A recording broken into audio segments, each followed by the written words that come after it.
This is the story of my Grandma Judy. She was born in Montreal, Quebec in 1950. She had a good life in Montreal, but in 1977, my grandpa's job and the government at the time made her and my grandpa come to America. The government in Quebec at the time wanted to make Quebec a separate French-speaking country, which pushed a lot of English-speaking people out.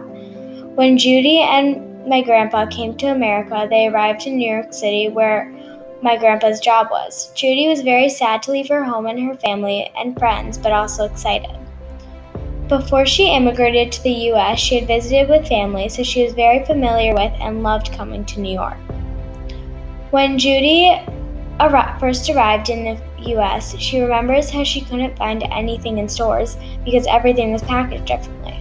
My grandma said that in Canada, everything was French. When she and my grandpa moved to New York, it was a lot easier because more things were in English. One thing that was harder in New York was that in Montreal, things were close together and it was very easy to see friends and family. In New York, everything was farther apart, and when my grandma immigrated to the U.S., this was a hard transition. Judy had very mixed feelings becoming an American citizen. She was sad to leave her country, but happy to start a new life.